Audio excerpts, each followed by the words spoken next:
All right, Shalom, all praise, honor, and glory to Yahweh by Yashim Yahushai, by Yashim HaRakak Wadash. Double honors to the apostles of Great Millstone who teach and rule well, and peace and salutation to the elect. So this lesson, I'm basically just going to read part of this article and basically just give some commentary, if the Spirit allows, some scriptures may come out, but I'm just in my car, so I'm in transit. But I just wanted to read a part of this article by Kevin Barrett. Clearly, I've been keeping up, through the Spirit, this Jeffrey Epstein case, has gone cold as far as in the media and, people's attention. And so, through the Spirit, I want to keep it hot, man, because something like this doesn't happen all the time, to where someone as prolific as a Jeffrey Epstein not only was about to go to trial, he was put in jail, supposedly committed suicide, but all of these things need to be brought to the forefront because, as I've said before in other lessons, there are countless Jeffrey Epsteins out there. So this one in itself has so much mystery behind it because, like I said, it was front page news and then it was no page news, and so any type of article I get, or even if you brothers run across articles, this happened a little bit more than a month and a half ago, roughly. And this article I'm gonna read now, or at least the excerpt from this article, is from September 5th, 2019. And as I was doing my research, there's maybe one or two articles that have been in the past week, but nothing as robust as it has been for the past couple of years. So anyway, the name of this article says 9/11 and Jeffrey Epstein, media malfeasance on steroids. Let me get that word here because I pronounced it incorrectly. Malfeasance. Okay, which means wrongdoing, especially by a public official. Okay, so I'm just gonna scroll all the way down here, man.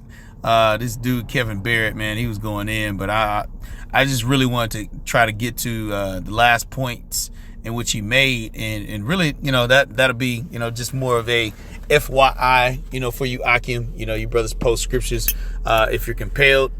It says the Epstein affair, like 9/11, illustrates two critically important truths about Western secularism.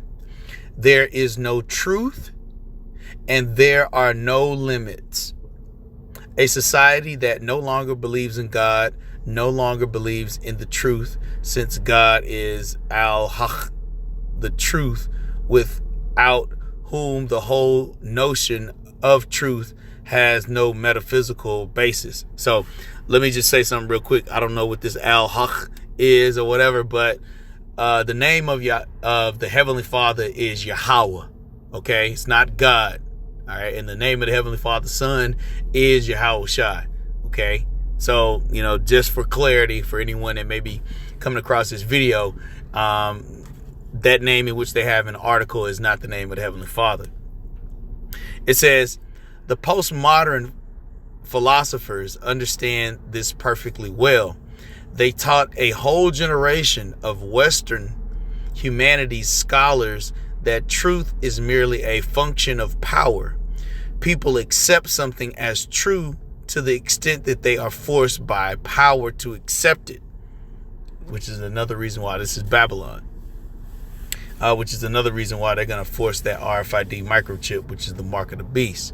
It says, so when the most powerful people in the world insist that 3 enormous steel-framed skyscrapers were blown to smithereens by relatively modest office fires on 9/11, that absurd assertion becomes the official truth constructed by such Western institutions as governments, courts, media, and academia.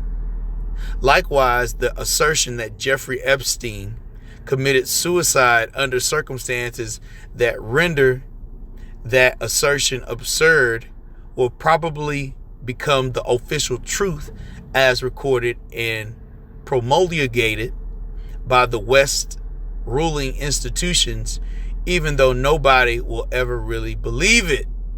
Okay?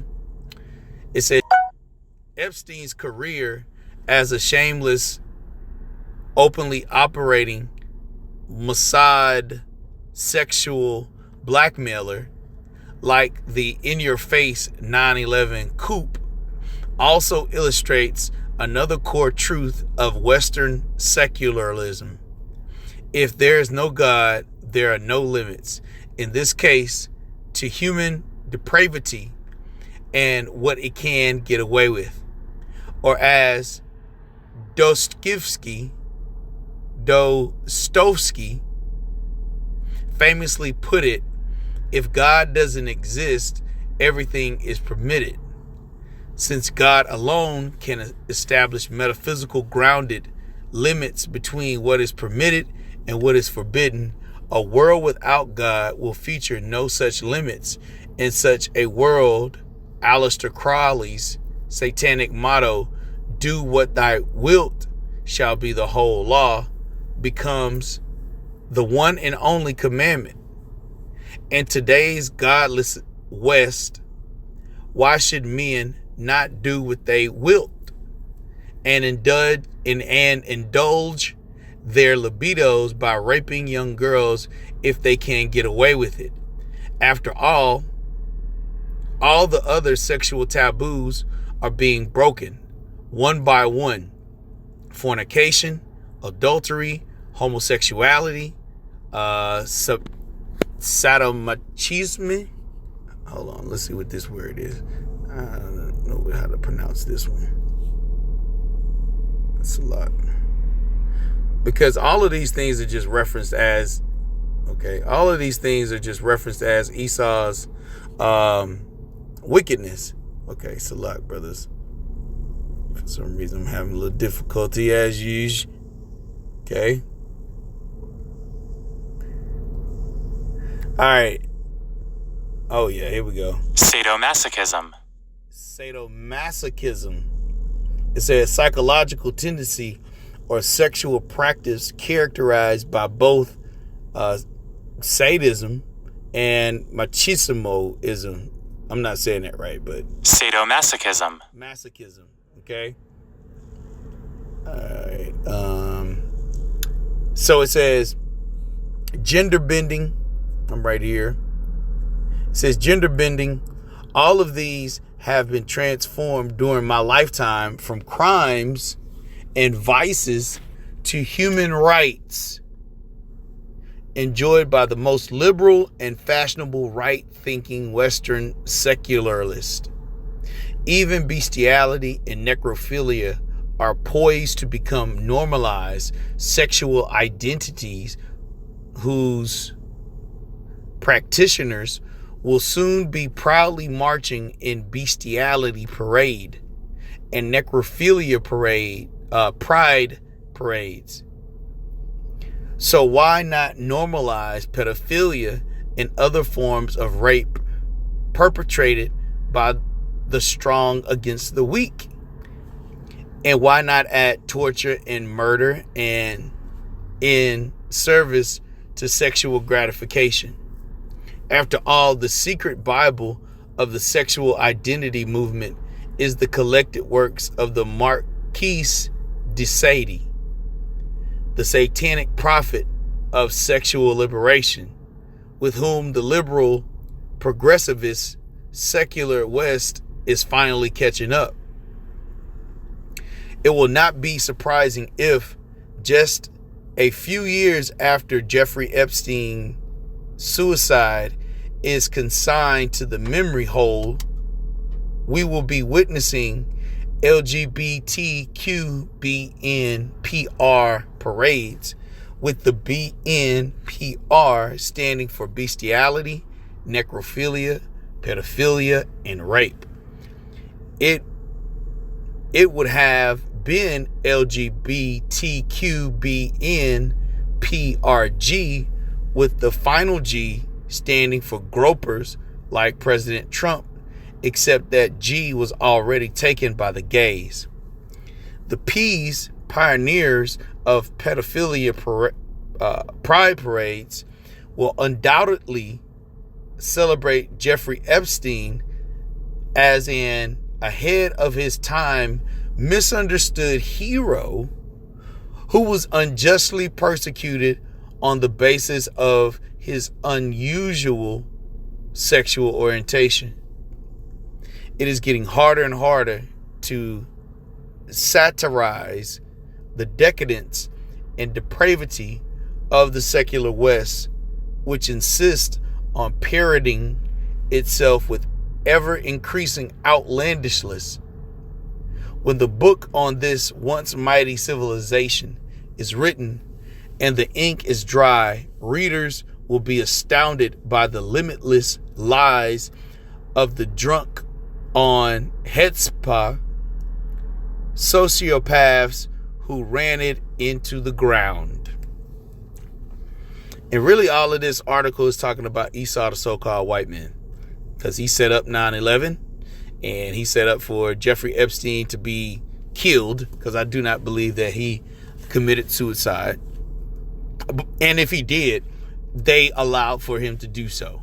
But I do believe it was a blood sacrifice more than it was anything, just like 9/11 was a sacrifice as well. And to where, I think even, Lord willing, I'll post this article, but it says something about, let's read this and then we'll close out here.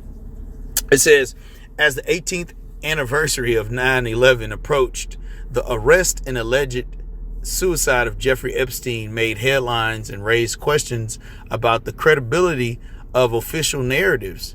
As Eric Rasmussen writes, everybody, it seems, in New York society knew by 2000 that Jeffrey Epstein and Ghislaine Maxwell were corrupting teenage girls, but the press wouldn't cover it. Likewise, everybody in New York society has long known that Larry Silverstein, these fake Jews, who brought the asbestos-riddled White Elephant World Trade Center in July of 2001 and immediately doubled the insurance, is a mobbed-up friend of Netanyahu and a confessed participant in the controlled demolition of Building 7, from which he earned over $700 million insurance dollars on the pretext that Al-Qaeda had somehow brought it down, but the press won't cover that either. So, like I said, the reason why I'm bringing that up is just to kind of have brothers understand the things that are happening in the backdrop as it pertains to this Epstein case. Because as long as people don't inquire, Esau just removed that storyline and put something else in its place. But, like I said, I just wanted to bring, that information out just so brothers can be a little bit more aware, because like I said, man, this is much bigger than we think, as far as the Jeffrey Epstein situation. He's been supplying, loose teenagers to prolific Edomite men for the longest, especially here in Babylon. So anyway, I just wanted to send that message to you, Akim, as I stated. If you brothers have any precepts, leave those in the comment section, and I'll leave this link here in the description box. And with that, I'm going to say, Shalom.